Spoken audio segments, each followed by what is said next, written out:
Let them scream, let them cry. That's why it doesn't bother me. That's why I'm so happy to see them screaming and crying. Let them cry. When the enemy is screaming and wailing, that means that we are safe and the enemy is getting destroyed. Hashem promised. I love it. I love these demonstrations. I enjoy them.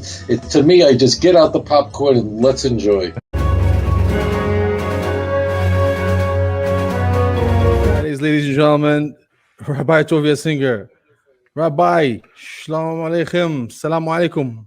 How are you? Alaikum Salam, Alaikum Shalom. It's so nice to be with you, Doctor. Screaming and crying, good. Baruch Hashem, they should keep screaming and crying, and their wails shouldn't stop. I'm such a joy. I can't wait for the next demonstration where they're crying and screaming. It's a picnic.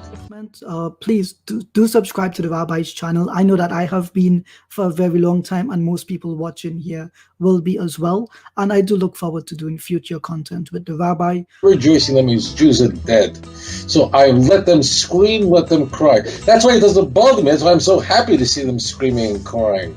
God help us. God help us if they're laughing. If they're you know when they laughed in Gaza, you know when the last time they rejoiced? When 3,000 Americans were murdered on 9/11. They were passing out candy. That's what makes them laugh. That's what makes them rejoice. You know when they rejoiced? When an Israeli soldier's body was kidnapped, they were rejoicing all over. When did they rejoice? When 5 soldiers were murdered. Let them cry. When the enemy is screaming and wailing, that means that we are safe and the enemy is getting destroyed. Hashem promised. I love it. I love these demonstrations. I enjoy them. To me, I just get out the popcorn and let's enjoy. I mean, what do you exactly want? You want the pro-Hamas people? I'm using the word people very loosely here. Do you want these pro-Hamas, this Edom, to be rejoicing, to be smiling? No, I want them to be crying. That's an optimistic way of looking at it. It is. Right? It's really not a twist on anything. I remember going back, I'm sure you remember, 15 years ago when the suicide bombings were going off, we were having demonstrations on the streets with 100,000 pro-Israel people screaming and crying. Let them scream and cry. That means our children are alive. When the 3 boys were murdered, those 3 children were murdered, which launched all this, and in a way they're karbonos, they are sacrifices in the sense that it's a real Mashiach ben Yosef moment. What happened when those 3 boys were executed? The Arabs are so happy that these boys were executed, and that's what makes them happy. If they're screaming and crying, good. Baruch Hashem, they should keep screaming and crying, and their wails shouldn't stop. I'm such a joy. I can't wait for the next demonstration where they're crying and screaming. It's a picnic. It's a picnic. It is. It means that we're alive. It is. It's true.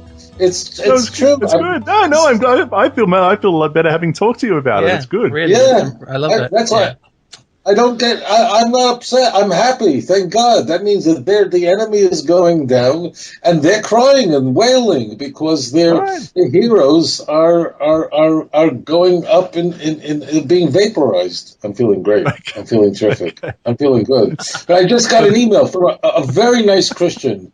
He says, I'm a Christian, I love Israel, but they're screaming and shouting in the streets of London, he writes to me. I said, thank God they're screaming and crying in the streets of London. Could you imagine if they were rejoicing? What would that mean? That would mean our soldiers are being murdered and slaughtered. So it's so obvious. It requires, but we're very nervous about what people think of us. No, we're not seeking out the approval of the world. This is the enemy. Let them scream. Let them wail. I hope they're screaming and wailing tomorrow. God help us if they're rejoicing in the streets of London. God help us if they're rejoicing in the streets of Damascus. God help us if they're screaming and dancing in Gaza City. Let them scream and wail, and that means our boys are alive and the terrorists are going to their rightful reward. So what about the people that look at this, the demonstrations in all the major cities around the world, and the Palestinians and the pro-Palestinian demonstrations, so on and so forth, reminiscent of Nazi Germany? What of that? What do you mean reminiscent of Nazi Germany? They're idiots. I mean, someone is in North Korea, I don't blame them. Why? Because in North Korea, they don't have access to the internet. They don't have access to Fox News. They don't have access to Fox News, to Sky News. So all they're doing is they're getting they're brainwashed, bombarded with one ideology. So I understand that. But today, there's very little excuse for a person in the Western world who can easily go on the internet, read both sides, and make an informed decision. These are enemies of the Jewish people, and they have access. They have free will now. There's no excuse anymore there's no excuse any longer for someone to say, I was ignorant, I didn't know. They can hear both sides. They don't want to. Yeah, of course, if they take out Crazy Glue and they glue their channel to Al Jazeera, yeah, of course that's what you get. But they're a bunch of idiots if they do that. Today there's an information explosion.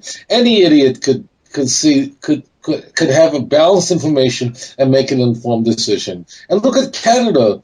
Canada also has the Toronto Star, a filthy anti-Israel rag, but they also have the National Post.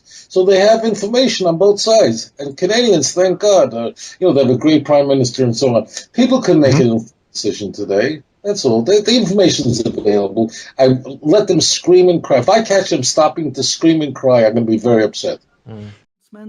Please do subscribe to the Rabbi's channel. I know that I have been for a very long time, and most people watching here will be as well. And I do look forward to doing future content with the Rabbi.